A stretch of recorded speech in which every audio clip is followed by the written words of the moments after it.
পানি খান।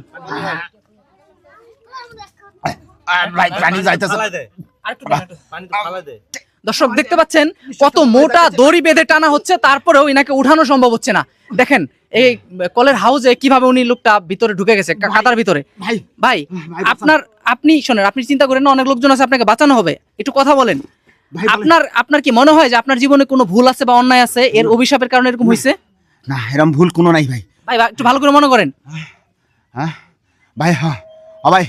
আচ্ছা ভাই, ভাই আমার মারে আমি গালি দিছিলাম ভাই, ধাক্কা দিছিলাম ভাই, আমার মায়ের গালি দিছিলাম, ধাক্কা দিছিলাম ভাই। ভাই মা কই, আমার মা কই ভাই, মায়ের ধাক্কা দিছিলাম ভাই। ভাই ভাই দর্শক, মায়ের সাথে অন্যায় করা যাবে না। পৃথিবী একদিক থেকে আরেক দিক চলে গেল, কখনো মায়ের সাথে অন্যায় করা যাবে না। দেখতে পাচ্ছেন মাকে ধাক্কা দেওয়ার কারণে মায়ের অভিশাপে একটা জলজন্ত ব্যক্তি এখন প্রায় মৃত্যুর পথযাত্রী। কত মোটা দড়ি বেঁধে টানা হচ্ছে, তারপরে চলে ভাই টানেন তো ধরেন, টানেন ভাই, টানেন। উঠানো যাচ্ছে না ভাই। আপনারা তো অনেক কলিগ আসছেন, এই ধরনের ঘটনা কখনো ঘটছে? না ভাই, ঘটে নাই কখনো। আপনার